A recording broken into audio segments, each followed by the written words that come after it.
بارك الله فيك.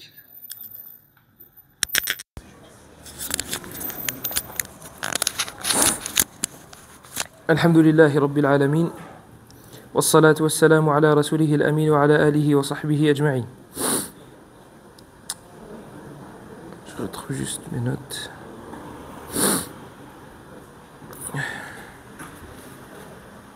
Subhanallah. Alors, l'auteur Abu Ibrahim Ismail ibn Yahya al-Muzani, rahimahullah ta'ala, tilmid l'imam al-Shafi'i, nous parle à la fin de son livre de As-Sahaba Ridwanullahi alayhim. Donc son livre, je le rappelle, il a été écrit pour mettre en évidence la croyance des gens de la Sunna. Donc il y a eu des rumeurs comme quoi il dirait que l'auteur avait l'avis que le Coran était créé, qu'Allah n'avait pas d'attributs, etc., etc. Les légendes qu'il y a à chaque époque, etc., etc., sur les personnes qui se mettent en avant. Et donc l'auteur a écrit la croyance que doit avoir le musulman, la croyance des gens de la Sunna. Et donc à la fin de son livre, il nous parle de As-Sahaba, il nous parle des compagnons du prophète sallallahu alayhi wa sallam. Qu'est-ce qu'on doit dire d'eux, qu'est-ce qu'on doit penser d'eux. Et lui, il a parlé d'Abu Bakr, de Omar, de Uthman et de Ali. Nous, aujourd'hui, on va parler des compagnons de manière générale, et Inch'Allah, la prochaine fois, on parlera d'Abu Bakr, de Omar, de Uthman et de Ali, ridwanullahi alayhim. Donc parmi les choses que le musulman doit avoir envers les compagnons du prophète, salamatu qulubihim wa alsinatihim li ashabi rasulillahi sallallahu alayhi wa sallam. يقول الله سبحانه وتعالى والذين جاءوا من بعدهم يقولون ربنا اغفر لنا ولإخواننا الذين سبقونا بالإيمان يعني الصحابة رضوان الله عليهم. Donc parmi les choses qu'on doit avoir, c'est salamatu al-qulub wal alsina, de préserver nos cœurs et nos langues des mauvaises choses concernant les compagnons. On ne parle d'eux qu'en bien. Et lorsqu'on les évoque, on invoque Allah pour eux. Allah il nous dit وَالَّذِينَ جَاءُوا مِن بَعْدِهِمْ, et ceux qui viendront après, ceux qui viennent après eux. وَالَّذِينَ جَاءُوا مِن بَعْدِهِمْ يَقُولُونَ, ils disent رَبَّنَا اغْفِرْ لَنَا, ô notre Seigneur, pardonne-nous, رَبَّنَا اغْفِرْ لَنَا وَلِإِخْوَانِنَا الَّذِينَ سَبَقُونَا بِالْإِيمَانِ, et à nos frères qui nous ont précédés dans la foi. Yani les compagnons du prophète sallallahu alayhi wa ala alihi wa sallam. Et dans le Coran, Allah il nous dit aussi محمد رسول الله والذين معه أشداء على الكفار رحماء بينهم تراهم ركعا سجدا يبتغون فضلا من الله ورضوانا سيماهم في وجوههم من أثر السجود قال ذلك مثلهم في التوراة والإنجيل فأثنى الله على الصحابة في التوراة والإنجيل من قبل أن ينزل القرآن. Allah subhanahu wa ta'ala, dans la fin de la sourate, de quelle sourate? Muhammadur Rasulullah, c'est quelle sourate? Muhammadur Rasulullah walladhina ma'ahu ashidda'u 'ala al-kuffar, c'est le dernier verset de sourate Al-Hujurat, presque. Hein? Al-Fath, ahsant. La sourate qui est juste avant Al-Hujurat. Là, combien? C'est la sourate numéro combien?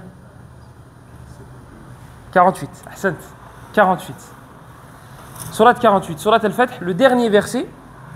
Allah il nous dit qu'il a fait les éloges, donc il fait les éloges des compagnons du prophète sallallahu alayhi wa sallam, et que cela a été mentionné dans Taurah et dans l'Injil.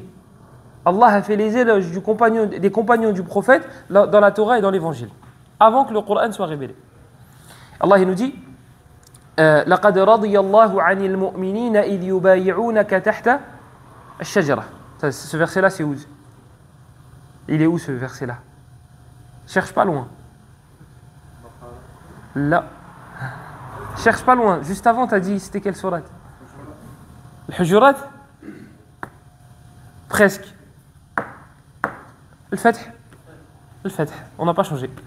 C'est toujours Al-Fath. Al-Hujurat, c'est la 49. Juste avant, 48, c'est Al-Fath. Donc, Allah, il dit, لَقَدْ رَضِيَ اللَّهُ عَنِ الْمُؤْمِنِينَ. Allah est certes satisfait des croyants. Il parle de quels croyants? Il le dit, لَقَدْ رَضِيَ اللَّهُ عَنِ الْمُؤْمِنِينَ إِذْ يُبَايِعُونَكَ تَحْتَ الشَّجَرَةِ. Ceux qui ont prêté allégeance au prophète sallallahu alayhi wa sallam en dessous de l'arbre. طيب, c'est qui? C'est les compagnons du prophète sallallahu alayhi wa sallam. ما هو تعريف الصحابي? C'est quoi la définition d'un sahabi? كل من c'est quoi la définition d'un sahabi? C'est quoi la définition d'un compagnon du prophète? On l'avait dit la dernière fois, une fois, et on avait dit qu'il fallait faire attention aux mots qu'on utilisait, parce que justement, il y a... Aywa, waqa'ta fi. T'es tombé là où il fallait pas tomber. C'est ça, justement. Naam, qui a échangé avec? Qui a vu, ben, c'est ce qu'il a dit. Donc, qui a cru, il faut qu'il ait cru au prophète. Qu'il soit mort musulman. Oui, aussi. Et du coup, il a vu, il a cru. Il a vu, il a cru. Il a cru en lui et qu'il est mort musulman. Taïb, je crois en lui et j'espère que je vais mourir musulman. Ça fait de moi un compagnon? Il manque un point. Naam, entendu? Et s'il est sourd? Rencontrer. يقولون من لقي النبي صلى الله عليه وسلم مؤمنا به ومات على ذلك. هذا هو تعريف الصحابي. La définition d'un compagnon du prophète, c'est celui qui a rencontré le prophète. Regardez, ils font attention à chaque mot qu'ils utilisent, les savants, lorsqu'ils donnent une définition. Parce que c'est très précis. Parce que si tu dis celui qui a vu le prophète, c'est-à-dire miskin, celui qui était aveugle, et qui a vécu avec le prophète, et qui a entendu le prophète, et qui a cru en lui au temps du prophète, et qui est mort musulman, lui c'est pas un compagnon. Pourquoi? Parce que tu étais aveugle. Ouais, mais c'était pas de ma faute. Ouais, tant pis pour toi.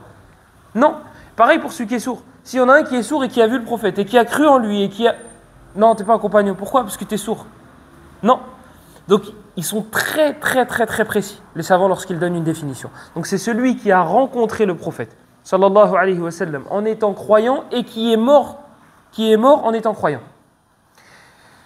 Parce qu'il y a deux personnes qui sont sorties de l'islam alors qu'ils ont vu le prophète, sallallahu alayhi wa sallam, et ils ont cru en lui, mais ils sont morts mécréants. Est-ce que vous les connaissez ou pas? Ibn Khatal et Ubaydullah ibn Jahsh. Je crois que c'est ces deux-là. Ibn Khatal et Ubaydullah ibn Jahsh. Ceux-là, ils ont vu le prophète sallallahu alayhi wa sallam. Ils ont cru en lui, mais nasallallahu al-afiyah, ils sont sortis de l'islam avant de mourir. C'est ça qui craignait les prédécesseurs. C'est ça dont ils avaient peur. C'est qu'Allah leur enlève la foi juste avant de mourir. C'est ça dont ils avaient peur. Sufyan al-Thawri, rahimahullah, lorsqu'il commençait à mourir, et que, akramakumullah, il urinait du sang, ils lui ont dit, t'as peur de tes péchés? Yani, t'as peur de rencontrer Allah avec tes péchés? Il a pris de la terre où il y a du sable qu'il y avait par terre et il a fait ça. Il a fait, voilà comment je vois mes péchés. Il a dit, j'ai peur qu'Allah m'enlève la foi juste avant de mourir. Qui te dit que tu n'as pas fait quelque chose qui a mis en colère Allah contre toi et qu'il se vengera juste au moment où tu vas mourir? D'où l'importance du repentir. Taïb, donc Allah subhanahu wa ta'ala nous dit qu'il est satisfait des compagnons du prophète sallallahu alayhi wa sallam. Et il nous a aussi dit à la fin de surat At-Tawbah qu'il leur a préparé des jardins au paradis, qu'il leur a préparé un vaste paradis. Et il nous a dit que Allah était satisfait d'eux et que eux étaient satisfaits d'Allah. Taïb, être satisfait, qu'Allah soit satisfait de toi, ça on sait ce que c'est. C'est sur quoi être satisfait d'Allah? Qu'est-ce que ça veut dire? Yani, Allah il est satisfait de toi, ça d'accord. Mais toi, tu es satisfait d'Allah? C'est quoi ça? Yarhamukallah. Al-Barbahari, rahimahullah, Al-Barbahari, subhanallah, il a un livre qui s'appelle comme celui-là, Sharh al-Sunnah. Lui, son livre, là, Al-Muzani, il s'appelle Sharh al-Sunnah. Al-Muzani, il a un livre, Al-Barbahari, il a un livre qui s'appelle Sharh al-Sunnah. Dedans, dans sa biographie, vous trouvez que lorsqu'il éternuait, que des gens, des fois, entendaient un gros bruit. Ils entendaient un énorme bruit. Et quand ils se posaient la question, qu'est-ce qui se passe? Ils disaient, c'est le Barbahari qui a éternué, et les gens voulaient lui dire Yarhamukallah, parce que c'était un grand savant. Donc lorsqu'ils entendaient un gros bruit, ils disaient, ça c'est le Barbahari qui a éternué, ils sont en train de lui dire Yarhamukallah. Vous imaginez, vous dites Yarhamukallah. Il y avait un frère, une fois, on était à une conférence d'un cheikh, Cheikh Salih al-Suhaymi. Il était venu, et il m'a dit, mon souhait, c'est qu'on se rapproche du cheikh, qu'on écoute le cours et que j'éternue. Et comme ça, il m'entend dire Alhamdulillah et il me dit Alhamdulillah. Parce que si le cheikh te dit Alhamdulillah, il te fait une dua pour qu'Allah te fasse miséricorde. Et lui, il y a beaucoup de probabilités pour que ces duas passent. Oui, mais c'était une parenthèse. Passons. D'ailleurs, Al-Barbahari, celui dont on parle là, il a un livre qui s'appelle Sharh al-Sunnah. Lui, il a pris des compagnons, il a pris la science des compagnons de l'imam Ahmed. Il a pris la science des élèves de l'imam Ahmed. Lui, Al-Muzani, il a pris la science de Shafi'i. Lorsque vous voulez voir la vraie croyance, lorsque vous voulez voir la religion, mais d'une manière propre, sans qu'elle ait été altérée, sans que, ouais, ça c'est Sunna, ouais, ça c'est pas Sunna, c'est pas dans le Coran et la Sunna, mais t'inquiète, c'est bien. T'inquiète, si vous voulez voir la religion propre sans ce genre de philosophie-là, c'est dans ces livres-là qu'il faut fouiller. Puisque ces gens-là, regardez, ils sont partis à la source. Le Mouzani, il a pris de Shafi'i. Toi, tu sais que là, c'est propre. Il n'y a pas eu le temps de modifier la religion. L'autre, le Barbahari, Abu Muhammad al-Hassan ibn Ali ibn Khalaf al-Barbahari, Sharh al-Sunnah. Lui aussi. Il a pris des élèves de l'imam Ahmed. Tu sais que la croyance, elle était encore propre et elle était encore pure. Ces gens-là, ils puisaient dans le Coran et dans la Sunna. Et ils prenaient de la part de personnes qui ont fouillé dans le Coran et la Sunna. Ils ne font pas de philosophie avec « Non, mais t'inquiète, ça c'est pas dans le Coran, ça c'est pas la Sunna, mais t'inquiète, c'est bien. » Hein? Vous voulez un exemple concret qui est arrivé il n'y a pas longtemps? L'anniversaire du prophète. Faites monter ça aux responsables. Comme d'habitude. L'anniversaire du prophète. C'est écrit où? Ni dans le Coran, ni dans la Sunna. Mais t'inquiète, c'est bien. Mais si c'est bien, et que c'est pas écrit, il y a un problème. Abu Bakr, Omar, Uthman, Ali, personne ne l'a fait. Mais t'inquiète, c'est bien. Alors, ils sont passés à côté de ce bien-là. Toi, tu l'as trouvé, mais eux ne l'ont pas trouvé. Masha'Allah. C'est cité dans le Coran, en plus, ils te disent. C'est cité dans le Coran, ils te ramènent un verset. Donc le verset, toi, tu l'as compris. Abu Bakr, il ne l'a pas compris ce verset-là. Il est passé à côté, il terminait le Coran je ne sais combien de fois par mois. Lui, il a lu le verset, il ne l'a pas compris comme toi, tu l'as compris. Omar, pareil. Uthman, pareil. Ali, pareil. Talha, pareil. Zubayr, pareil. Saad, tous les compagnons. Il n'y en a aucun qui a compris le verset comme ça. Toi, tu l'as compris comme ça. Attends, Tabi'in, les compagnons du prophète, les élèves des compagnons. Il n'y en a aucun qui a compris le verset comme ça. Tabi'in. Peut-être, eux, ils ont trouvé. Sufyan al-Thawri, etc., etc. Qui est-ce qui l'a compris comme ça? Qui est-ce qui a inventé cette fête-là? Shia.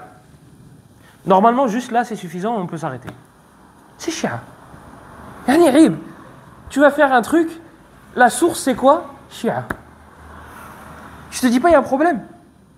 Je te dis pas peut-être que je devrais me remettre en question et...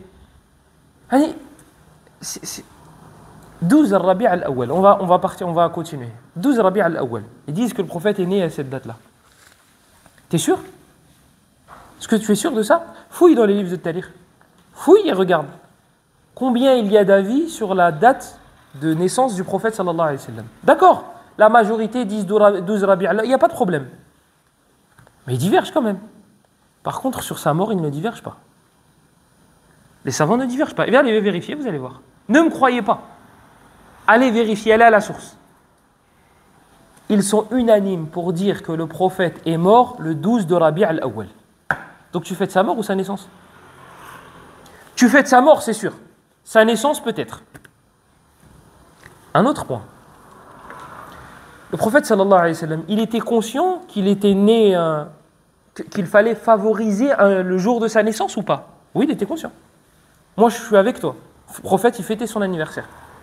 Moi, je suis avec toi. Et c'est pas du second degré. Il était conscient que c'était un jour spécial. Parce qu'ils aiment bien, ils disent, regarde, la philosophie. Wallahi, tu vois le truc arriver. Ils disent, regardez, Mecca, pourquoi ça a été honoré? Pourquoi Médine, ça a été honoré? Parce que le prophète est né là-bas, parce que le prophète a fait sa hijra là-bas. Donc, le jour durant lequel il est né, forcément, il a une maziyya, il a une particularité. Au lieu de faire cette philosophie-là, etc., etc., pourquoi Abu Bakr, il n'a pas utilisé cet argument-là? Pourquoi Omar, il ne l'a pas utilisé? Allons avec toi. Vas-y, d'accord. C'est vrai, c'est un jour spécial. Moi, je suis d'accord. Et ce n'est pas du second degré.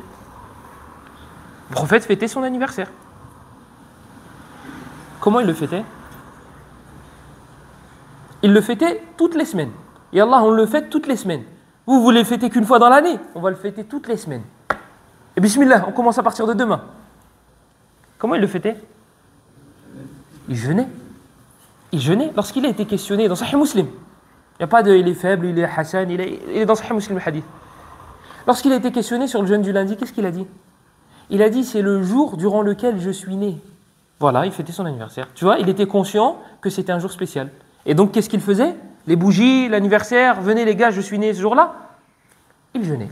Taïb, bismillah, à partir de demain, on fête l'anniversaire du prophète, mais chaque semaine. Mais comme lui, il le fêtait. Pas comme toi, tu as envie qu'on le fête. On le fête comme lui, il le fêtait. Alayhi salatu wassalam. Montez l'information, notez, ou si vous voulez, quand il sera posté la vidéo, vous prenez une partie et vous allez montrer aux responsables. Comme ça, vous ne cassez pas la tête à écrire. Ceux dont je parle, ils savent très bien. Mohim. Donc, les compagnons du prophète sallallahu alayhi wa sallam sont des gens qu'Allah a agréés. Et il nous l'a dit explicitement. لَقَدْ رَضِيَ اللَّهُ عَنِ الْمُؤْمِنِينَ إِذْ يُبَايِعُونَكَ تَحْتَ الشَّجَرَةِ. Allah, il nous a annoncé qu'il était satisfait d'eux. Ah, j'avais ma question. C'est Allah qui soit satisfait de toi. Non, d'accord, j'arrive à comprendre. Mais comment toi, tu peux être satisfait d'Allah? Qu'est-ce que ça veut dire que le abd, que le serviteur est satisfait d'Allah? Ben, normalement, vous le dites dans le adhkar. Raditu billahi rabban wa bil islami dinan ila akhirih. Ben, qu'est-ce que ça veut dire raditu billahi rabban? J'agrée Allah comme Seigneur. Ça veut dire que tout ce qu'il t'a décrété, tu l'acceptes. Tout ce qu'il t'a légiféré, tu l'acceptes. Tu agrées Allah en tant que Seigneur. Tu l'agrées. Tu acceptes ce qu'il te donne. Tu acceptes les épreuves qu'il t'envoie. Tu acceptes la législation qu'il t'a envoyée. Tu acceptes ses prophètes, ses messagers, les informations dont il t'a fait part dans son livre. Voilà ce que veut dire le fait d'être satisfait d'Allah en tant que Seigneur. Le prophète sallallahu alayhi wa sallam dans sa sunna, comment il nous a parlé de ses compagnons? Le prophète sallallahu alayhi wa sallam, il nous dit Khayrun nasi qarni, thumma alladhina yalunahum, thumma alladhina yalunahum. Je peux continuer sur l'innovation de n'ayons pas peur des mots. Bid'atul mawlid. C'est une bid'a. Il y a des gens qui n'aiment pas ce mot-là. Ils n'aiment pas ce mot-là. طيب الذي قال هذه الكلمة الذي نطق بهذه الكلمة هو رسول الله صلى الله عليه وسلم. Ce mot-là, bid'a, certaines personnes n'aiment pas ce mot-là. Celui qui a prononcé ce mot-là, ce terme-là, c'est le prophète sallallahu alayhi wa sallam.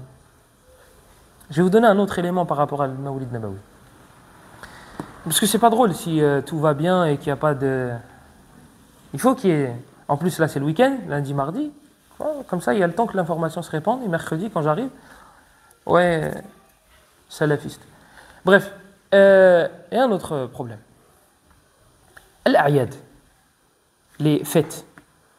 On en a en islam. On a des Eid, on a des A'yad. Taïb. Qui est-ce qui nous a dit que ce jour-là, c'était un Eid? Et ce jour-là, c'était un Eid? C'est qui? C'est Allah. C'est Allah qui nous a légiféré les A'yad. C'est lui qui nous a légiféré les fêtes. Al-Eid, c'est Yaoud. Yani, c'est quelque chose qui se répète. Ça vient de ce mot-là, Eid. Yani Yaoud. Il revient. Taïb. Donc Allah, il nous a légiféré deux fêtes. L'Eid. C'est quoi les deux Eid? L'Eid al-Adha et Eid Taïb. Donc c'est lui qui nous a légiféré ces deux-là. Il en a oublié une pour que tu viennes et que tu dises non, il y en a une troisième. Il y a une troisième fête et c'est celle-là. Taïb, il en a oublié une alors. Autre chose. Eux, ils disent, ceux qui disent je sais bien, ils disent oui, mais le prophète sallallahu alayhi wa sallam, il a délaissé cette chose-là. Ça ne veut pas dire que c'est mauvais. Parce que le prophète, lorsqu'il délaisse quelque chose, ça ne veut pas dire que c'est forcément haram. Oui, c'est vrai. Lorsque le prophète délaisse une chose, ça ne veut pas forcément dire que c'est haram. Si le prophète, par exemple, il dit moi je ne mange pas de raisin, est-ce que ça veut dire que le raisin il est haram? Non. Ils te disent donc le prophète a délaissé son anniversaire, ça ne veut pas dire que c'est haram. Attends. Le prophète sallallahu alayhi wa sallam, lorsqu'il délaisse quelque chose de la vie d'ici-bas, c'est quelque chose.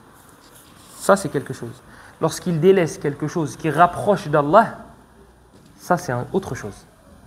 Donc, lorsque le prophète délaisse une adoration, lorsque le prophète peut faire une adoration, et qu'il ne la fait pas, il la délaisse, oui, ça veut dire que c'est interdit. Lorsque le prophète peut faire quelque chose qui est en rapport avec la vie d'ici-bas, qui n'est pas une adoration, lorsqu'il la délaisse, oui, ça ne veut pas dire que c'est haram. Donc, en fait, ça dépend du domaine. Si tu me dis le prophète a délaissé le raisin, je vais te dire ça fait partie des choses mondaines. Ça ne veut pas dire que c'est forcément haram. Maintenant, si tu me dis le prophète sallallahu alayhi wa sallam, Oustad, le prophète sallallahu alayhi wa sallam a délaissé une adoration, oui, ça veut dire qu'on n'a pas le droit de faire cette adoration-là. La preuve, Man ahdatha fi amrina hada ma laysa minhu fahuwa radd. Qu'est-ce que ça veut dire ça? Celui qui invente quelque chose sur notre religion qui n'en fait pas partie, fahuwa radd, yani mardoudun ala sahibihi. Cela sera rejeté. Si tu me dis j'ai le droit de faire des adorations que le prophète ne faisait pas, ça veut dire quoi alors le mot innovation? C'est quoi innovation? Qu'est-ce que veut dire Man ahdatha fi amrina hada ma laysa minhu fahuwa radd, man amila amalan laysa alayhi amruna fahuwa radd. Qu'est-ce que ça veut dire innovation? Qu'est-ce que veut dire celui qui invente quelque chose sur notre religion qui n'en fait pas partie, alors cela sera rejeté? Qu'est-ce que ça veut dire tout ça? Si les adorations que le prophète ne faisait pas, j'ai le droit de les faire. Donc, ces gens-là, ils se servent d'une qaïda qui est amma et qui est vraie. Ils se servent d'une règle qui est globale et qui est vraie. Ils te disent, les savants ne divergent pas. Lorsque le prophète délaissait quelque chose, ça ne veut pas dire que c'est haram. Sinon, tu vas dire que le raisin est haram ou ça, en te donnant des exemples, que le prophète, des choses concernant le prophète, des choses que le prophète sallallahu alayhi wa sallam délaissait et qui ne sont pas haram. Oui, tu te sers d'une règle, mais tu t'en sers à mauvais escient. Tu t'en sers pour arranger et pour faire passer ta bid'a. N'ayons pas peur des termes, on a dit. Donc, oui, le prophète sallallahu alayhi wa sallam, lorsqu'il délaissait une adoration, oui, on doit la délaisser. Lorsqu'il délaissait des choses de la vie d'ici-bas, non, ça ne veut pas dire que ce sera interdit. Donc cette règle-là, elle n'est pas applicable dans ce cas-là. Voilà, s'il y a quelque chose qui me revient, je reviendrai dessus. Donc le prophète sallallahu alayhi wa sallam nous dit « Khayrun nasi qarni » la meilleure des générations, c'est la mienne. Donc les compagnons du prophète sallallahu alayhi wa sallam. Le hadith est dans le Bukhari, il est dans Muslim, et il est rapporté par Abdullah ibn Mas'ud, il est rapporté par Imran ibn Hussein et d'autres. Il dit les meilleurs des gens sont ceux de ma génération. Khayrun nasi qarni. Thumma alladhina yalunahum, thumma alladhina yalunahum. Puis ceux qui viendront après, puis ceux qui viendront après. Donc il a dit explicitement alayhi salatu wa sallam que les meilleures des personnes étaient celles de sa génération. Et le prophète sallallahu alayhi wa sallam il nous dit لا تسبوا أصحابي فلو أن أحدكم أنفق مثل أحد ذهبا ما بلغ مد أحدهم ولا نصفه. Le prophète sallallahu alayhi wa sallam il dit n'insultez pas mes compagnons. Imam Malik rahimahullah, lorsqu'il a été questionné sur ces gens-là qui insultent les compagnons du prophète sallallahu alayhi wa sallam, il a répondu que ces gens-là veulent insulter le prophète et qu'ils insultent le prophète, mais ils ne peuvent pas insulter Muhammad sallallahu alayhi wa sallam directement. C'est comme ceux qui s'appellent les Qur'aniyoun. Ceux qui s'appellent les coranistes, ceux qui disent il n'y a pas de sunna. Eux, ils ne peuvent pas te dire on jette le Rasoul sallallahu alayhi wa sallam. Parce que s'ils te disent comme ça, le message ne va pas passer. Donc qu'est-ce qu'ils te disent? Ils te disent oui, nous on se contente de la parole d'Allah. Nous on met la parole du Créateur au-dessus de celle des créatures. Et des belles phrases comme ça qui enjolivent, comme il dit le prophète, inna min al-bayan ila sihra.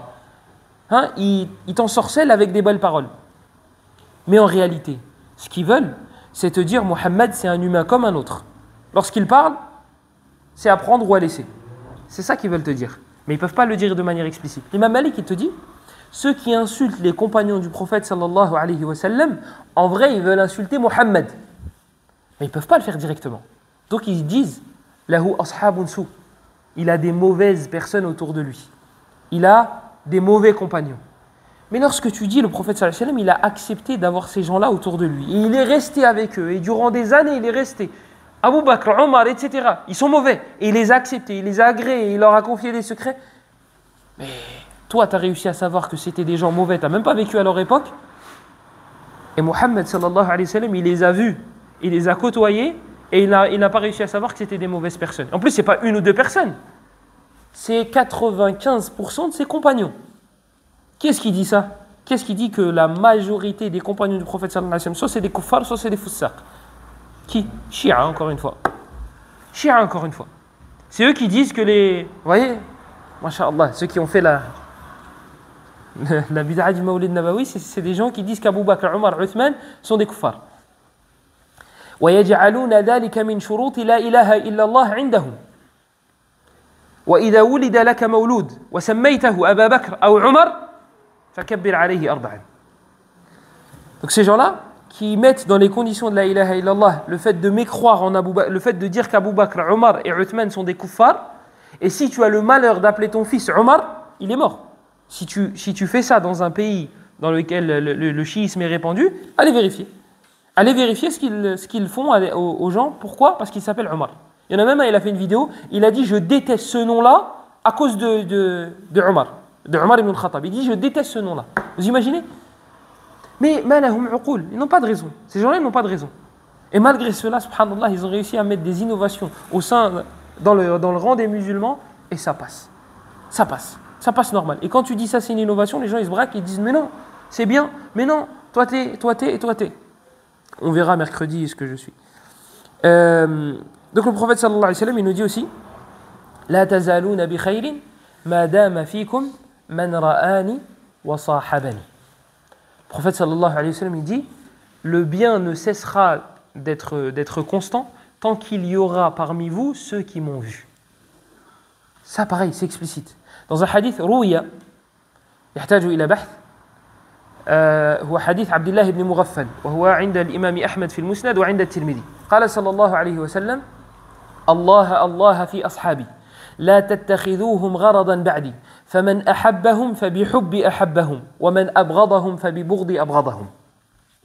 Dans un hadith qui a besoin de recherche encore, savoir s'il est authentique ou pas, rapporté par l'imam Ahmed et l'imam At-Tirmidhi dans son Sunan, selon Abdullah ibn Mughaffal. Le prophète sallallahu alayhi wa sallam aurait dit Allah Allah fi ashabi. Allah Allah yani ittaqullaha fi ashabi.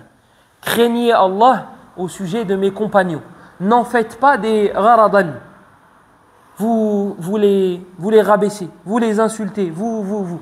Dans le Bukhari, من حديث أبي هريرة أن النبي صلى الله عليه وسلم قال الله عز وجل وهو من مفردات البخاري لا يوجد عند غيره هذا الحديث رواه البخاري فقط وكفى ويكفي قال صلى الله عليه وسلم فيما يرويه عن ربه تبارك وتعالى أنه قال من عادى لي وليا فقد آذنته بالحرب.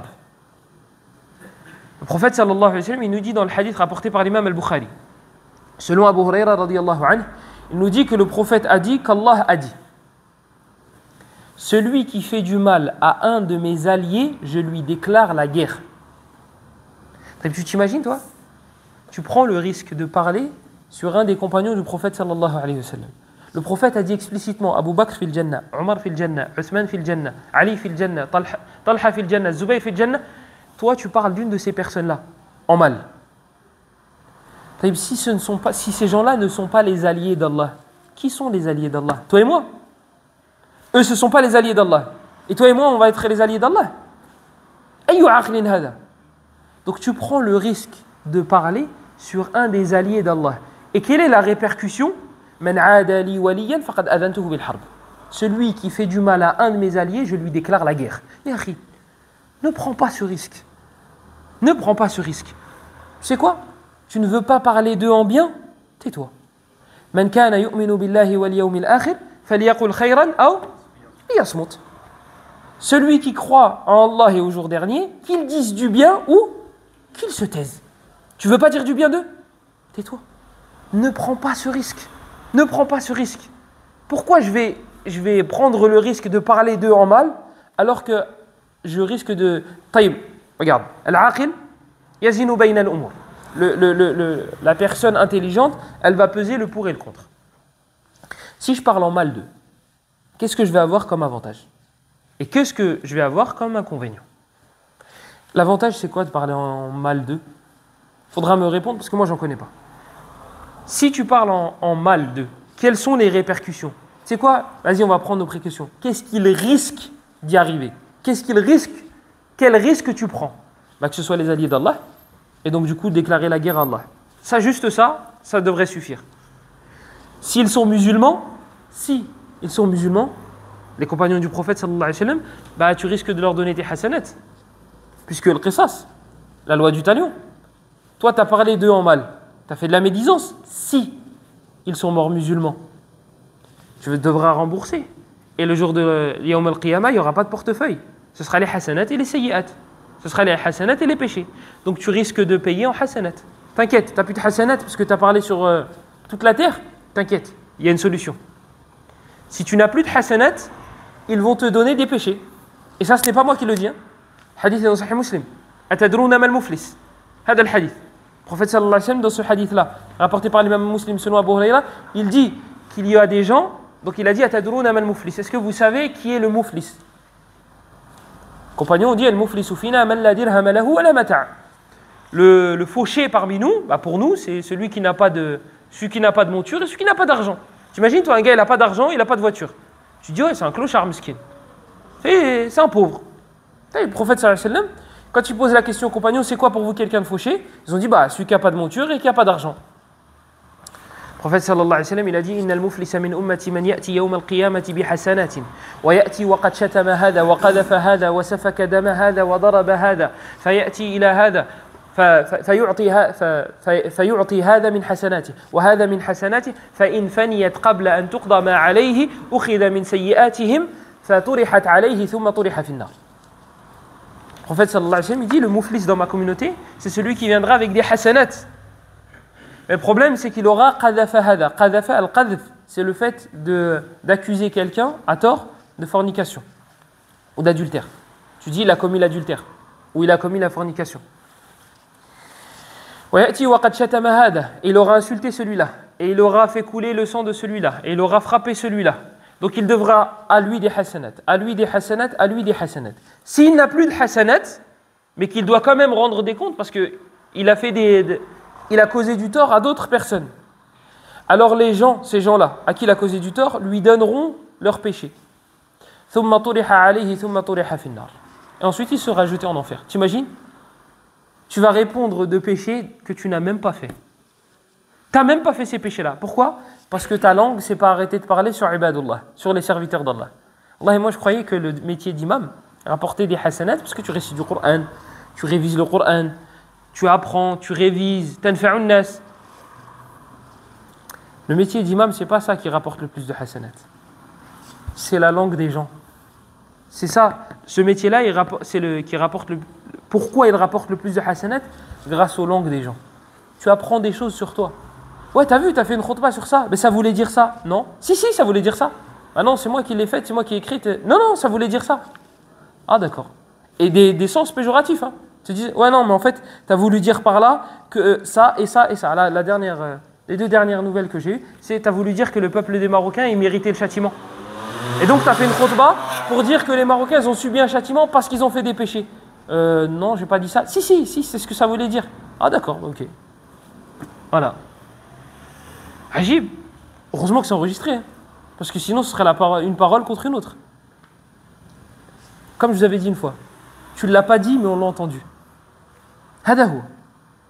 Tu ne l'as pas dit, mais on l'a entendu. Donc, si vous voulez un gain, si vous voulez des hasanat en abondance, mettez-vous devant les gens et faites quelque chose. Un truc bien. Vous allez voir. Ouais, il l'a fait par ostentation. Ouais, il l'a fait parce que. Ouais, il l'a fait parce que. Ouais, il l'a fait parce que. Après, mais attends, mais de base, j'avais fait ça pour ça. Non, c'est pas pour ça. Ok, d'accord. Ben voilà. Donc, la langue des gens, elle va causer leur perte. Quand le hadith de Mu'adh ibn Jabal, radiyallahu anhu, quand il a dit au prophète sallallahu alayhi wa sallam, il dit, Ya Rasulallah, il a dit, est-ce que les gens vont être châtiés à cause de leur langue? Le prophète, il a dit, Wayhak. Il lui a dit que ta mère te perde, malheur à toi. Il lui a dit, est-ce que les gens ne vont être jetés en enfer sur leur visage qu'à cause de ça? Yani, c'est à cause de ça. C'est ça qui cause leur perte. C'est leur langue. C'est ça qui comme ils disent les Arabes, Jurhul lisan a'maqu min jurhil asnan. Disent les Arabes, la langue fait plus de dégâts que les dents. Toi, si tu mords quelqu'un, il va avoir mal. Si tu le lèches, il va pas avoir mal. Ah oui, mais c'est une image. C'est pour dire, avec ta langue, tu peux faire plus de dégâts qu'avec les dents. Les dents, tu le mords, il va avoir mal au doigt et ça y est. Avec la langue, il peut détruire ta réputation. Et il peut séparer de toi et de ta femme. Il peut causer le divorce. Et il peut. Donc, le risque que tu prends en parlant des compagnons du prophète sallallahu alayhi wa sallam est énorme. Par contre, l'avantage, il n'est pas... Moi, j'en ai pas trouvé. Après, peut-être qu'il y en a qui vont trouver. Subhanallah. Regardez le visage des gens qui insultent les compagnons du prophète sallallahu alayhi wa sallam. Lorsque vous rentrez, tapez Al-Khomeini sur Internet. Regardez son visage. Subhanallah. On dirait Shaitan, il lui a... sur le visage. C'est écrit sur son visage, c'est un Shaitan. Subhanallah al-Azim. Si vous saviez ce que ces gens-là se sont autorisés à faire. Cherchez sur sur cet homme-là, sur ce truc-là, sur ce al-bahima afdalu minhu. أولئك كالأنعام بل هم أضل هو أضل من الأنعام لأن له عقل ولم يستعمله. Tapez, vous allez voir. Tapez sur internet son nom et alhamdulillah, Allah il l'a enlevé de la terre et il nous a débarrassé de lui. Abdullah ibn Mas'ud radiyallahu anhu كان يقول من كان منكم مستنا فليستن بمن قد مات فإن الحي لا تؤمن عليه الفتنة أولئك أصحاب محمد صلى الله عليه وسلم أبر هذه الأمة قلوبا وأعمقها علما وأقلها تكلفا قوم اختارهم الله سبحانه وتعالى لصحبة نبيه صلى الله عليه وسلم ومعرفة دينه فاعرفوا لهم حقهم وتمسكوا بهديهم فإنهم كانوا على الهدي المستقيم. هذا أخرجه الهروي في ذم الكلام وجاء عن عبد الله بن عمر وسنده حسن. Abdullah ibn Mas'ud radiyallahu anhu, il disait, celui parmi vous qui veut prendre un exemple, eh bien, qu'il le prenne parmi les personnes qui sont décédées. Pourquoi? Parce que la personne que tu vas prendre comme exemple, pour exemple, alors qu'elle est vivante, ça peut être une fitna pour elle. Quand Omar ibn al-Khattab radiyallahu anhu lorsqu'il a vu des gens suivre une personne, il a dit c'est une fitna, lil matbou', c'est une fitna, c'est une tentation pour celui qui est suivi. Wa madhallatun lit-tabi', et c'est une humiliation pour celui qui suit. Il ne faut pas en faire trop. Abdullah ibn Mas'ud, il te dit, prends pour exemple ceux qui sont morts, parce qu'il n'y a pas de fitna. Lui, il ne risque pas de changer et de dévier celui qui est mort. Si tu veux le prendre comme exemple, lui, son cœur, il ne va pas dévier parce qu'il va voir qu'il y a 4 millions de personnes qui le suivent. Donc il dit, si vous voulez prendre exemple sur quelqu'un, prenez des personnes qui sont décédées. Ulaika ashabu Muhammad. Il dit, et voici les compagnons de Muhammad. Abarru hadhihi al-ummati quluba. Les personnes qui ont le cœur le plus pur. Wa aqalluha takallufa. Et les personnes qui ont le moins de takalluf. Qui n'en font pas des masses. Oui? Oui? Si c'est pas le Mawlid, c'est Shia. Si c'est pas Shia, c'est le Mawlid. Peut-être. Je croyais que ça allait être mercredi, mais tilka ajilu bushra al-mu'min. Taïb, le prophète sallallahu alayhi wa sallam, du coup, non, c'est pas le prophète, Abdullah ibn Mas'ud. Donc il nous dit que c'est les gens qui font le moins de takalluf. Takalluf, c'est quoi?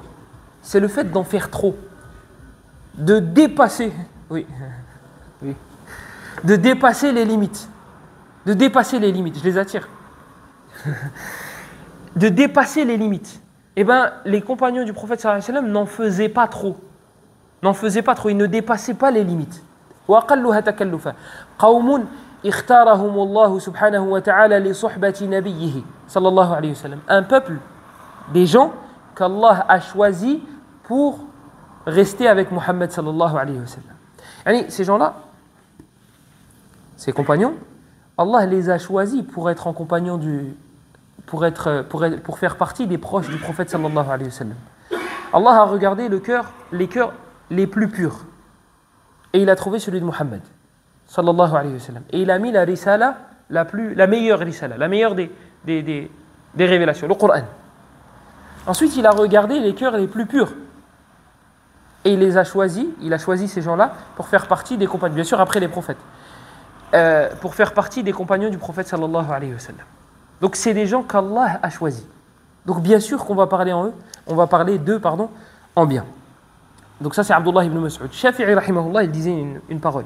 Parce qu'il y a des gens qui disent hum rijal en parlant des compagnons du prophète. Hum rijal wa nahnu rijal. Hayhat hayhat. Ils disent, certaines personnes, lorsque tu leur dis, écoute, lorsqu'on explique le Coran, lorsqu'on explique la Sunna, on a besoin de revenir à leur explication à eux. Puisque eux étaient des arabophones purs. Ils avaient la langue arabe qui coulait dans leurs veines. Eux, on avait déjà dit, il y a une faute de langue arabe, il a mal. Ils ont mal physiquement. Il entend une faute de grammaire. Donc la langue arabe, elle coulait dans leurs veines. Donc ils avaient la langue arabe d'une manière... ils étaient en présence du prophète, sallallahu alayhi wa sallam. Toi, ta mère, tu sais comment elle parle. Tu connais son usloub, sa façon de parler.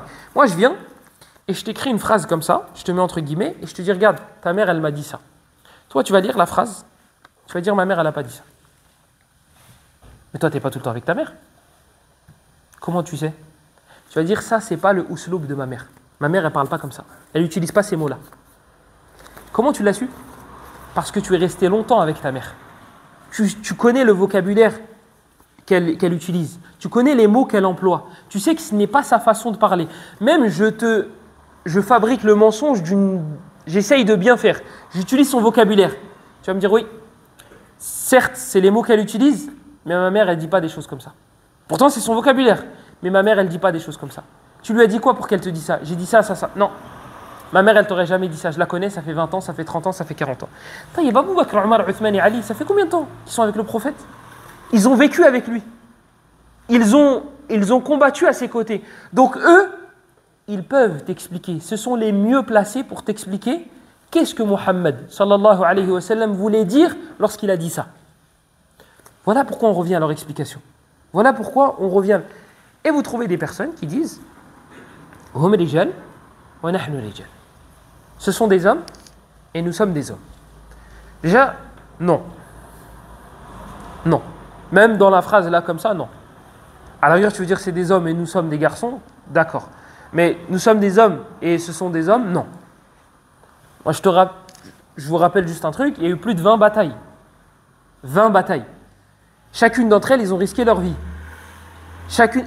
Et ce n'est pas des gens qui hésitaient, qui trouvaient des excuses ou là qui se mettaient derrière, tu sais quoi, je vais me mettre derrière Omar ou là derrière Hamza. Non, non. C'est des gens qui voulaient se sacrifier pour Muhammad sallallahu alayhi wa sallam. Donc, nahnu rijal, hum rijal? Non. Non. Mais vas-y.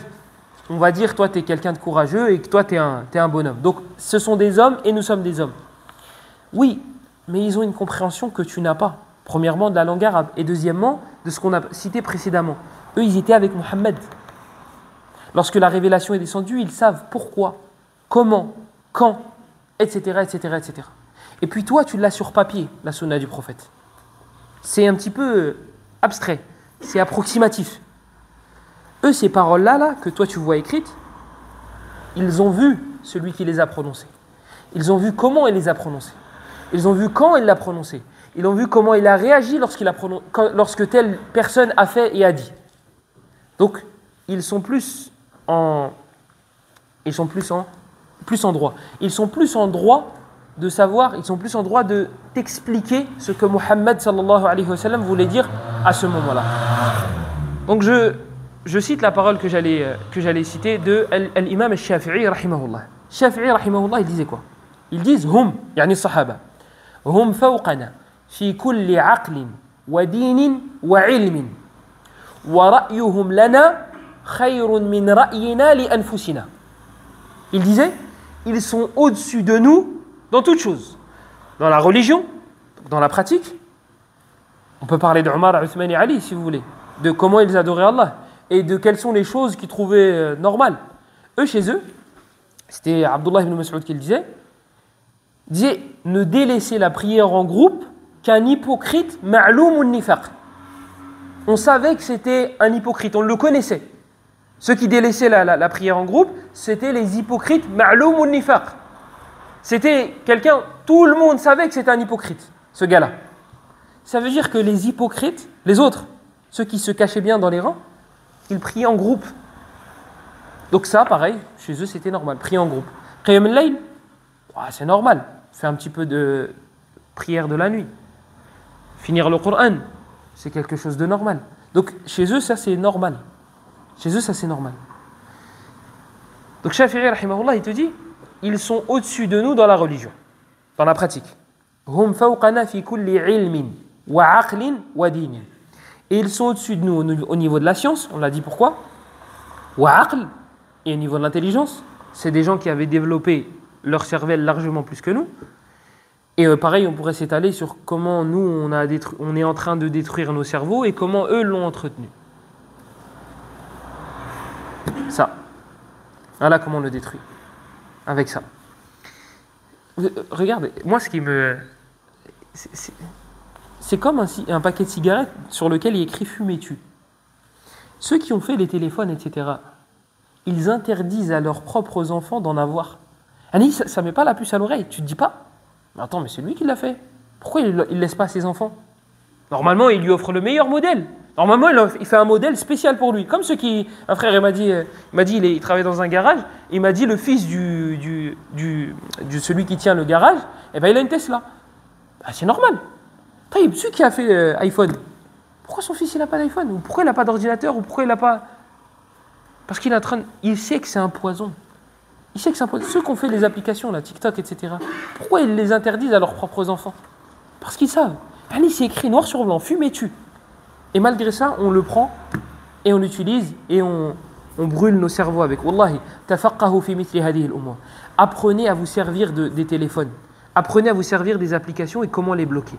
Pour ne pas que ce poison-là aille dans les mains de nos enfants. Pour qu'on puisse les bloquer. Parce que, j'ai débloqué.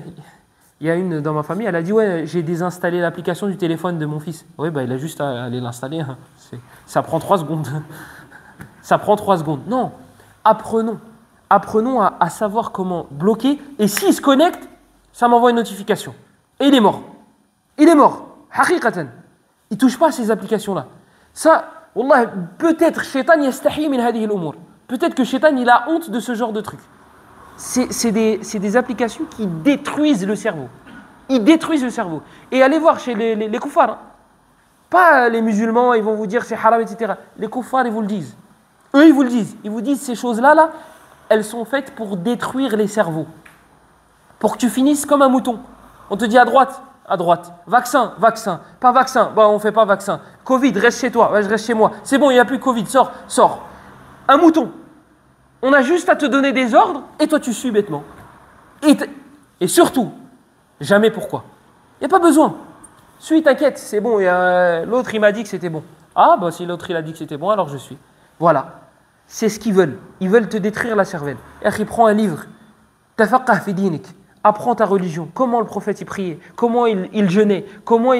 Quelles sont les choses à faire, à ne pas faire. Comment ça se fait que des musulmans prient durant des années que la prière, elle ne change pas. Le jeûne, il ne change pas. Pourquoi Allah, lorsqu'il parle du jeûne, à la fin du verset, il dit « La'allakum tattaqoun » Peut-être allez-vous atteindre la piété. C'est quoi le rapport entre la piété et le jeûne? C'est quoi le rapport entre les deux? Et comment ça se fait que moi, je jeûne depuis 30 ans et que je n'ai pas atteint la piété? Parce que tu ne connais pas ma'na siyam. Parce que tu ne connais pas le sens, le vrai sens du jeûne. Toi, tu jeûnes, tu t'arrêtes de manger, tu arrêtes de boire et tu n'as pas de rapport. Pour toi, c'est ça, jeûner. Non. Ça, les salafs, ils disent, ça, c'est le truc le plus facile dans le jeûne. C'est s'arrêter de manger, boire et d'avoir des rapports charnels. Ça, c'est la partie la plus facile. C'est pas ça la réalité du jeûne. Naam, ton siyam, il est bon. Naam. T'as pas fait de nawaqid. Mais c'est pas le but de siyam. Le but de siyam, c'est pas que tu perdes du poids. Même si on n'en perd pas pendant le ramadan. Parce que on se rattrape le soir. Mais c'est pas ça l'objectif. L'objectif, il n'est pas ici. Il y a un objectif derrière. Et c'est Allah qui l'a cité. La'allakum tattaqun. Vous allez atteindre la piété. Pourquoi la piété? Eh bien, ouvre un bouquin. Et ne me dis pas, ouais, mais sur le téléphone, je peux avoir le bouquin plus facilement en PDF. Non. Il suffit d'une notification qui s'affiche pour que ton cerveau reparte avec. Et ils disent qu'il faut à peu près 20 minutes pour se concentrer. Tu t'imagines? Ça fait 15 minutes que tu lis. Il te restait 5 minutes pour que tu atteignes le summum. Et tu reçois une notification. Faut que je te parle, 3 points de suspension. Et là, tu te dis, ah, ça y est. Qu'est-ce qu'elle va me dire? Ou qu'est-ce qu'il va me dire? Si vous voulez une réponse qui marche, si quelqu'un vous dit, faut que je te parle, tu dis, ouais, moi aussi, il faut que je te parle. Comme ça, le stress, il va se retourner contre la personne. Il va dire, mais tu veux dire quoi? Non, bah, t'inquiète, vide ton sac, après moi aussi, je vais vider le mien. Voilà, comme ça, tu retournes le... Inqalab as-sihru ala as-sahir. Ils disent le sort s'est retourné contre le sorcier. طيب. Donc Shafi'i rahimahullah, il disait hum يعني الصحابة فوقنا في كل علم وعقل ودين ورأيهم لنا خير من رأينا لأنفسنا. Il dit à la fin, et leur avis pour nous est meilleur que notre propre avis pour nous-mêmes. Si eux ils prennent une décision pour nous, c'est meilleur. Que eux prennent une décision pour toi, c'est meilleur que toi, que le fait de prendre une décision pour toi-même. Laisse-les eux prendre la décision.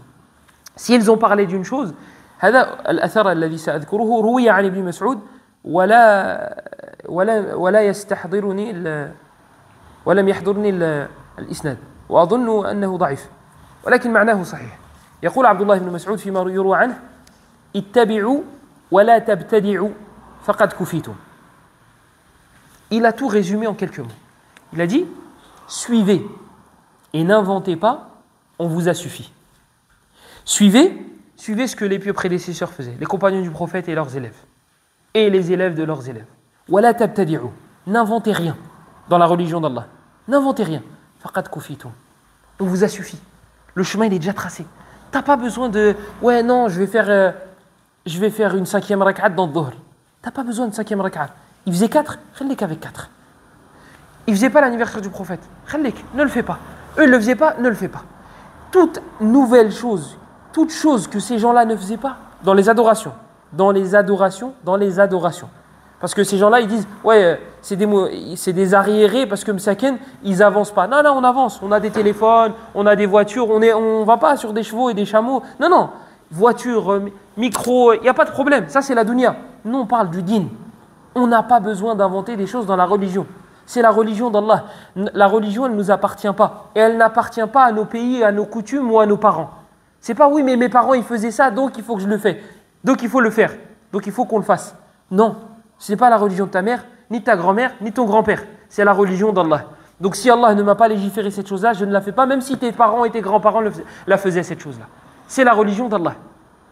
Al-yawma akmaltu lakum dinakum wa atmamtu alaykum ni'mati wa raditu lakum al-islam dina. C'est lui qui a parachevé la religion. Ce n'est pas nos parents et ce n'est pas nos grands-parents. Et subhanallah, nos coutumes ont plus d'importance que la religion. Vous voulez un exemple ? Si tu dis à quelqu'un, je crois que je l'ai cité il y a quelques jours, si tu dis à quelqu'un manger du porc, tu dis à quelqu'un, tu sais quoi, tu vas chez tes potes le soir et tu dis ouais je regrette, subhanallah j'ai fait quelque chose qu'il ne fallait pas. Qu'est-ce que tu as fait ? J'ai mangé du porc. Quoi ? Mais t'es malade ? Mais ça va pas, Allah aidik, mais t'es musulman. Taïb. Un deuxième il vient dans votre soirée ou dans la soirée et il dit tu peux me passer un tapis de prière s'il te plaît et montrer la salle d'ablution ? Tu vas faire quoi comme prière ? Toute ma journée. Ah ok, bah, la salle de bain est là-bas et la qibla c'est par là. Mais attends, c'est quoi le pire entre les deux ? Manger du porc ou bien rater ses prières ? Salat. Vous savez qu'il y a un avis qui dit que celui qui en délaisse une seule volontairement, il est kafir. Je ne dis pas que c'est l'avis le plus fort, mais c'est un avis chez les savants. Dans hadith, je crois que c'est le hadith de Uthman, في البخاري. من ترك صلاة العصر فقد حبط عمله. Celui qui délaisse la prière de l'Asr a effacé ses hasanat. C'est chaud quand même. Celui qui la délaisse volontairement. C'est chaud quand même. Cherchez les textes qui parlent du porc. Moi je dis pas que c'est halal, mais ça atteint pas ce degré-là. Hein. Il n'y aura pas de ihbat al-hasanat. Hein. Et pourtant, lorsque tu lui as dit j'ai mangé du porc, Allahu Akbar, Allah hidik, t'es malade. La prière, ouais, c'est la salle d'ablution, elle est là-bas et tiens, tu veux prendre le tapis de prière. Pourquoi ? Parce que dans nos coutumes, manger du porc, c'est plus grave que délaisser la prière. Voilà. Donc les coutumes prennent plus de place que notre religion. Mais le mi'yar, la balance, c'est pas ce que les gens disent, ou ce que les gens pensent, ou ce que les gens croient. Pas croient. Croient. Ce n'est pas ce que les gens croient. C'est al-haqiqatu shar'iyya. Je vais vous donner un exemple. Dans le Bukhari et Muslim, selon Abdullah ibn Abbas, radiyallahu anhuma, قال مر النبي صلى الله عليه وسلم بقبرين فقال إنهما لا يعذبان وما يعذبان في كبير وما يعذبان في كبير. ما معنى هذا؟ يعني في أعين الناس ليس كبيرا في أعين الناس ليس كبيرا أو ترك هذه الأشياء ليس بكبير لا يكلف المرء شيئا. قال أما أحدهما فكان لا يستتر من البول وأما الآخر فكان يمشي بين الناس بالنميمة فأخذ جريدة رطبة إلى آخر الحديث. Dans le Bukhari et Muslim, sur Abdullah ibn Abbas, le prophète sallallahu alayhi wa sallam, il est passé à côté de deux tombes, à côté de deux personnes enterrées. Et il a dit, ces deux-là, ils sont en train d'être châtiés. Et il a dit, ils ne sont pas châtiés pour grand-chose, ne sont pas châtiés pour quelque chose d'énorme. Dans une autre version, il dit, ils ne sont pas châtiés pour quelque chose d'énorme, bala innahu kabir. Il dit, si c'est énorme. Le prophète sallallahu alayhi wa sallam, il dit c'est énorme et il dit c'est pas énorme. Qu'est-ce que ça veut dire ? Yani, ce n'est pas énorme d'un point de vue et c'est énorme d'un autre point de vue. ce n'est pas énorme, yani ce n'est pas difficile à délaisser. Et une autre explication, ce n'est pas difficile, ce n'est pas des choses énormes aux yeux des gens. Ce n'est pas quelque chose d'immense. Les gens, ils se disent ça c'est rien. Mais allez, c'est un petit truc. C'est quoi ces trucs-là? La yastatiru min al-bawl, il ne se protégeait pas de son urine. Yani lorsqu'il urinait, akramakumullah, il laissait couler. Dès qu'il a fini, il ne l'essuie pas. Donc il remet ses vêtements et ça coule sur ses vêtements. Et donc l'urine touche ses vêtements. Et voilà. Comment il fait sa salat? Il fait ses ablutions, ma'alish. Oui. Mais il y a une impureté sur toi. Donc pas ma'alish. Et le deuxième, kana yamshi bayna an-nasi bin namima. Il colportait des paroles pour semer la zizanie. C'est pas quelque chose d'énorme aux yeux des gens, ça. Ça c'est normal, ça c'est adi, ça c'est toutes les semaines. Toutes les semaines, il y a ça. Presque tous les jours. Presque. Toutes les semaines. Si on fait des efforts, peut-être qu'on va y arriver. On va réussir à faire de namima tous les jours. Encore un petit peu de travail. C'est pas quelque chose d'énorme aux yeux des gens. Et pourtant, c'est énorme aux yeux d'Allah. Donc, la chose, elle n'est pas énorme à tes yeux. Est-ce que ça veut dire qu'elle n'est pas énorme aux yeux de la religion? Eh bien si, la preuve. Ces deux-là étaient en train d'être châtiés. D'ailleurs, vous n'avez pas remarqué, dans ce hadith-là, d'habitude, on a tous les détails. Abdullah ibn Abbas qui rapporte ce hadith-là, il ne nous a pas dit les deux qui étaient enterrés. Il ne nous a pas donné les noms. Il a dit il a dit marra an-nabiyyu bi qabrayn. Il a dit le prophète est passé près de deux tombes. Pourquoi il ne nous a pas donné les noms de ces deux personnes-là? Parce que c'est négatif. C'est en train d'être châtié. Un histoire. Pourquoi tu veux citer son nom? Ici, le prophète sallallahu alayhi wa sallam, il avait dit ces deux-là, ils sont en train d'être fi na'imin min na'imil jannah. Ils sont en train d'être ils sont très bien. Ils sont dans paradis, etc., etc. Là, Abdullah ibn Abbas, il ne nous avait pas cité leur nom alors qu'il les connaissait. Là, on aurait dit, pourquoi il ne les a pas cités? Mais là, il a voulu cacher. Il a voulu cacher. Il est où l'avantage de dire, c'était Uthman ibn Maz'un et c'était Fulan ibn Fulan. Wa hashahu. C'était tel et tel. Il n'y a pas d'avantage. Donc, Shafi'i, rahimahullah, nous dit que leur avis, pour nous, est meilleur que notre avis pour nous-mêmes. Et j'ai cité le athar de Abdullah ibn Mas'ud, radiyallahu anhu, fima yurwa anhu, ittabi'u wa la tabtadi'u faqad kufitum. Et la dernière parole qu'on citera aujourd'hui, Inch'Allah, c'est la parole de Cheikh al-Islam ibn Taymiyyah, rahimahullah ta'ala. قال فإن الهدى يدور مع الرسول حيث دار صلى الله عليه وسلم. هذا طبيعي منطقي. قال فإن الهدى يدور مع الرسول حيث دار ويدور مع أصحابه دون أصحاب غيره حيث داروا. Il dit, Ibn Taymiyyah rahimahullah, il a un livre dans lequel il attaque les chiites. Une fois, il y en a un, il m'a dit que c'était le trésorier d'une mosquée. Et il est venu pour me passer mon enveloppe, mon argent. Et j'avais cours avec des adolescents. Et les adolescents, à la fin du cours, ils posent les questions et il n'y a pas de tabou. Ils posent la question qu'ils veulent tant que c'est avec adab. Et subhanallah, Allah, il a fait les choses. Lui, il arrive et un des adolescents, il me dit c'est quoi chiite? Qu'est-ce que c'est les chiites? Et donc je fais un bref résumé sans m'étaler. Je lui dis que c'est, donc si vous voulez un résumé, si vous voulez à peu près ce que j'ai dit c'est les pires des humains qui existent sur Terre. Voilà, en résumé ce que j'ai dit.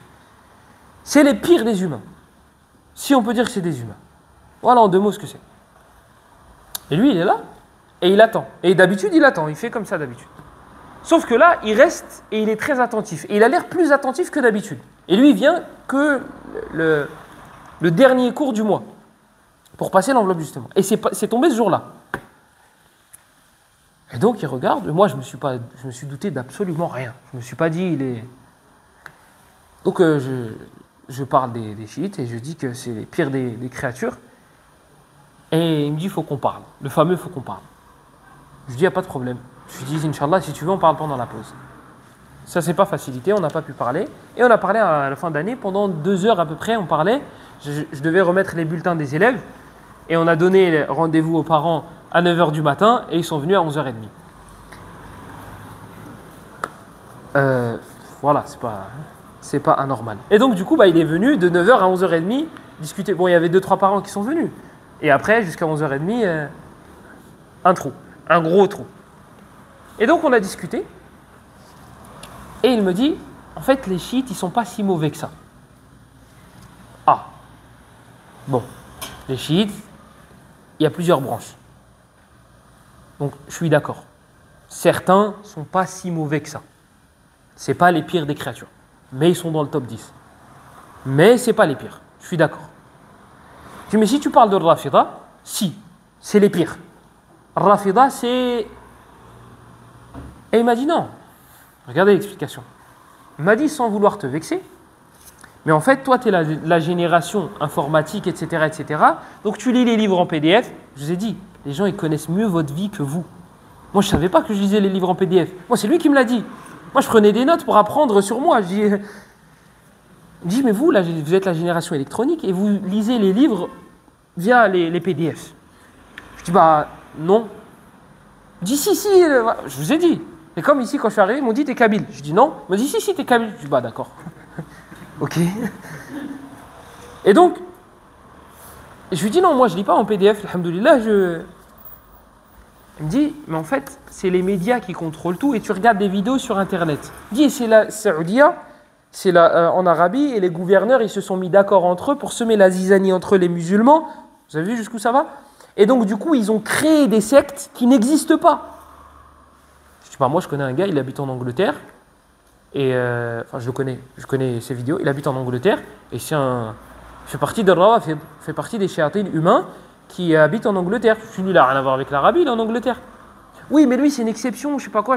D'accord. Je dis donc, Rafida, ça n'existe pas, Shia, ça n'existe pas. Il m'a dit non, c'est une invention d'Arabie. Ils sont mis d'accord, ils ont mis la pression aux gouverneurs, à tous les gouverneurs. Et il m'a dit, la base, c'est les États-Unis. Taïb, d'accord. Je dis, Ibn Kathir, c'est pas un Saoudien, ou là, il n'a pas... Et dans le Bidaya wa Nihaya, il en parle.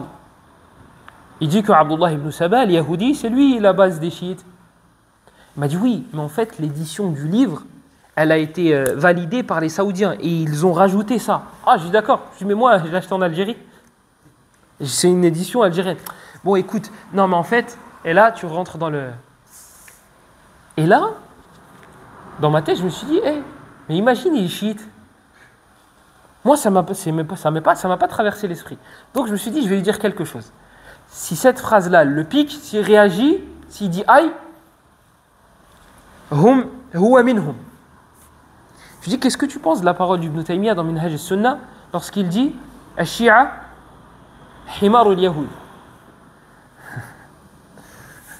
Je dis, qu'est-ce que tu penses de la phrase d'Ibn Taymiyyah dans Minhaj al-Sunnah lorsqu'il dit que les chiites sont les ânes des juifs. Dès qu'il y a une fitna, ils montent sur eux, ils se servent d'eux.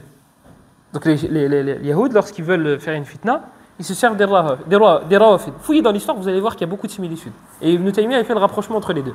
Il y a beaucoup de ressemblances. Énormément. Les deux, ils détestent Jibril. Les Yahouds, ils détestent Jibril.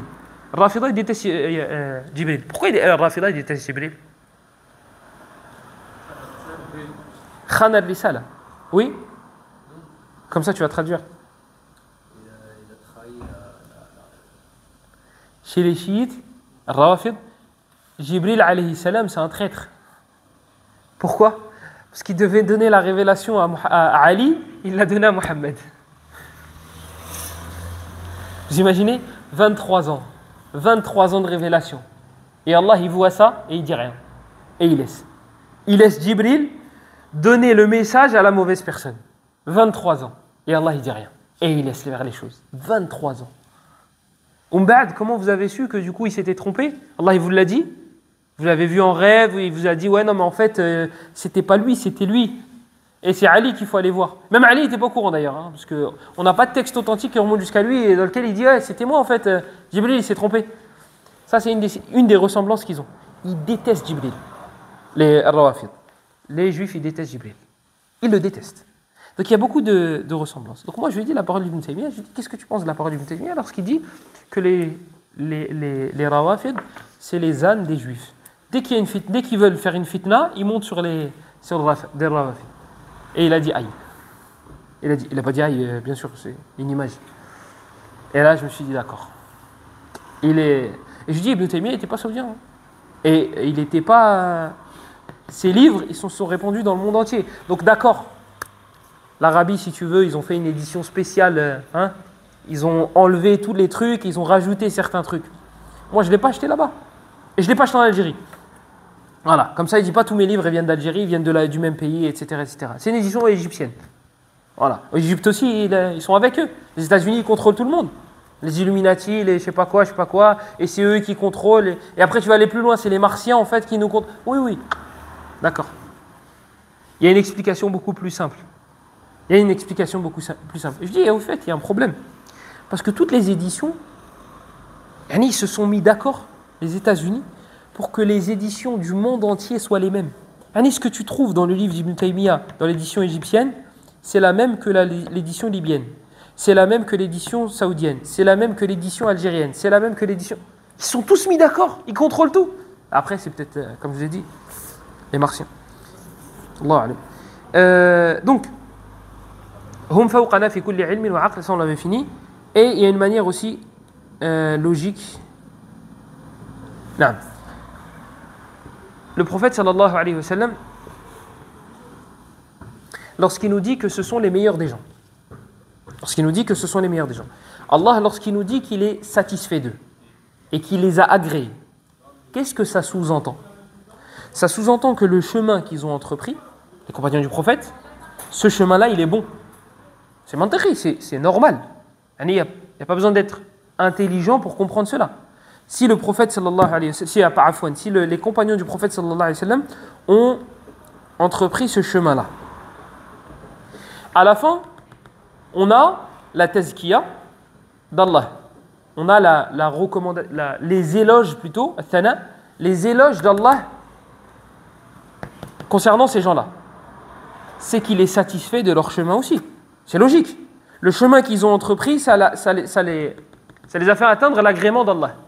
Donc leur chemin, il est bon. Le prophète sallallahu alayhi wa sallam, il te dit, ce sont les meilleurs des gens. Ça veut dire que le chemin qu'ils ont entrepris pour devenir les meilleurs des gens est bon. Donc, si moi j'entreprends le même chemin, j'aurai le même objectif, j'aurai le même truc. Regardez, dans une entreprise, si tu fais ça, et tu as tel diplôme, et telle expérience, tu auras 4 500 €. Tous mes employés marchent comme ça. Ils ont le bac plus 2, ils ont 5 ans d'expérience minimum, ils ont ça, et ils ont 4 500 € de salaire. Toi, tu viens, tu as tous les requis, tu as toutes les conditions. Tu as un bac plus 2, tu sais quoi, tu as un bac... Non, je vais dire tu as un bac plus 3, mais ça ne marchera pas pour mon exemple, parce que du coup, on ne pourra jamais être meilleur que les compagnons. Oui, tu as un bac plus 2. Première condition respectée. Tu as 5 ans d'expérience. Tu as ça. Tu vas voir le patron, tu lui dis, s'il te plaît, je peux avoir les 4 500 ? Et il va rigoler. Il va dire, mais pourquoi tu ne les aurais pas ? Pourquoi tu ne les aurais pas, ces 4 500 ? Moi, je t'ai dit, si tu remplis ces conditions-là, tu auras 4 500. Pourquoi tu me dis, s'il te plaît, tu regardes ton patron, tu lui dis, bah, tu sais quoi ? Moi, j'ai le bac. J'ai pas bac plus 2. Et moi, j'ai 3 ans d'expérience. Voilà. Là, tu commences à dévier du chemin, là. Du chemin qui a été tracé. Et tu veux le même résultat. Tu veux les 4 500. Tu dis, ouais, moi, j'ai eu mon brevet, j'ai pas eu mon bac. Moi, j'ai pas 5 ans d'expérience, j'ai 1 an et demi, c'était au McDo. Et j'ai ça. Donc, en gros, j'ai aucun des points que tu as cités. J'ai aucun des points. Mais je voudrais bien les 4 500, moi aussi. Qu'est-ce qu'il va te dire ? Bouge. Taïb, les compagnons du prophète sallallahu alayhi wa sallam, c'est leur chemin. Toi tu viens, tu dis non, moi je vais faire un nouveau truc. Et tu commences. Allez, on va rajouter des innovations qui sont répandues et comme ça, mercredi on sera content. Lire le Coran en groupe. Dire alhamdulillah quand tu rotes. Dire astaghfirullah quand tu rotes. Qu'est-ce qu'il y a encore ? Oh, on en a plein des innovations. Qu'est-ce qui est répandu et que les gens font et qui n'a ni queue ni tête? Après salat janaza, ils se mettent en groupe. Allahumma arhamil maut. Allahumma. Mais la prière, elle était légiférée pour ça. Qu'est-ce que tu fais? La prière de salat janaza, il la fait en 3 secondes. Et juste après, il reste debout pendant 15 minutes. Et il fait de dua pour le mort. Hada, il l'a fait le prophète. Hada, il l'a pas fait. Tu restes 15 minutes dans le truc que le prophète n'a pas fait, tu restes 2 minutes dans le truc que le prophète a fait. Mais il y a un problème. Ah, pareil, dans le même domaine. Al-Qira' ala al-mayyit. Lorsque le gars est mort, la personne elle est morte, et il lit le Coran, et il ramène talba, et il paye, et il lui passe un billet, et il dit tiens vas-y, iqra'uha 'inda mawtakum ya'ni Yasin. Na'am, al-hadith ضعيف ضعيف ضعيف فيه مجهولان أبو عثمان وأبوه فيما أذكر. Le hadith, donc je traduis, ils lisent sur le mort. Allah il a dit لينذر ou لتنذر لتنذر نعم لتنذر من كان حيا هو ميت. Il est mort. Allah il dit et c'est pour avertir ceux qui sont vivants. Et il est mort. Qu'est-ce qu'il va faire avec ta récitation? Iqra'uha 'inda mawtakum. Il va te ramener le hadith, lisez-la auprès de vos morts. Yani surat Yasin. Le hadith de Ma'qil ibn Yasar ou Ma'qil ibn Abi Ma'qil, je ne m'en souviens plus. Ce hadith-là, chez les huffaz, chez les grands savants du hadith, il est faible. L'imam ad-Daraqutni, il te dit qu'il est faible. Et deux avant lui, Yahya ibn Sa'id al-Qattan et Ali ibn al-Madini, des proches de l'imam Ahmed, des savants, des gens qui ont donné toute leur vie pour la science du hadith. Ils te disent le hadith, il est faible. Daraqutni, il va plus loin. Il te dit, personne ne l'a authentifié. Parmi les premiers, personne ne l'a authentifié. C'est quoi? Il est authentique. Il est authentique, vas-y. Il y a certains savants qui l'ont authentifié. Il me semble que c'est Suyuti. Bimajmou'i turuqihi. Vas-y, il est authentique. Tu sais comment ils l'ont interprété? Personne ne l'a interprété comme étant la lecture légiférée lorsque la personne est morte. Personne. Comment ils l'ont interprété? L'imam Ahmed, rahimahullah, il te dit lorsque l'âme sort. Donc pendant qu'il est en train de mourir. Pas après sa mort. Pas après sa mort. Donc même ceux qui prennent le hadith, vas-y on le prend. Ils disent c'est lorsqu'il est en train de mourir. Pas lorsqu'il est mort. Pas après sa mort. Donc, toutes ces choses-là, lire sur le mort. Le prophète sallallahu alayhi wa sallam, lorsqu'il a enterré les gens, il en a enterré plein. Il y en a eu plein des morts à son époque. Il n'y a pas un seul hadith dans lequel il a dit lisez sur votre frère. Par contre, qu'est-ce qu'il a dit? Istaghfiru li akhikum fa innahu al-ana yus'al. Demandez pardon pour votre frère car il est en ce moment, car il est maintenant là en train d'être questionné. Pourquoi il n'a pas dit lisez le Coran? Lire le Coran, c'est meilleur que l'istighfar. Bila khilaf. Il n'y a aucune divergence. Subhanallah, alhamdulillah, Allahu akbar, la ilaha illallah, astaghfirullah. Tous ces adhkars là. Tout ça là, ce n'est pas meilleur que de lire le Coran. Lire le Coran, c'est meilleur que tout ça. C'est meilleur. Sufyan al-Thawri le disait. Et pourtant, le prophète, il a dit, lorsque un de ses compagnons est mort, il a dit demandez pardon pour votre frère car il est en train d'être questionné. Il a délaissé quelque chose de meilleur. Il a délaissé quelque chose de meilleur. Il a orienté ses compagnons vers tu sais quoi, ce chemin-là, il est meilleur, mais vas-y, tranquille, fais celui-là. Et quelqu'un d'aqil, il ne fait pas ça. Encore moins le Sayyid al-Uqala, encore moins le meilleur des hommes, alayhi salatu wassalam. Donc s'il n'a pas orienté ses compagnons, regardez, aucun hadith, aucun, il a dit de lire le Coran sur le mort. Donc, lire le Coran sur le mort. Faire des du'a pendant 10-15 minutes juste après salat janaza et tu te réunis et tu fais les routes et alhamdulillah, astaghfirullah, etc., etc. Tu dis oui, mais non, mais parce qu'en fait, j'ai shba' et donc je remercie Allah. Oui, oui, d'accord, tranquille. Et eux, ils rotaient pas à leur époque. Eux, ils savaient pas. Tu as trouvé quelque chose de nouveau. Donc, et ils divergent entre eux. Hein. Il y en a qui disent astaghfirullah, il y en a qui disent alhamdulillah. Ikhtalafa je ne veux pas dire l'ulama, mais voilà, bref, vous m'avez compris. Le maoulid, etc., etc., etc. Tout ça, eux, ils n'ont pas fait. Donc ce n'est pas leur chemin. Et tu crois qu'au bout du truc, tu auras l'agrément d'Allah. Tu veux le même résultat que le paradis, l'agrément d'Allah, qu'Allah soit satisfait de toi, etc. Tu veux le même résultat que avec un calcul différent. C'est logique? C'est logique. هذا والله أعلم وصلى الله وسلم وبارك على نبينا محمد وعلى آله وصحبه أجمعين سبحانك اللهم وبحمدك أشهد أن لا إله إلا أنت نستغفرك ونتوب إليك والحمد لله رب العالمين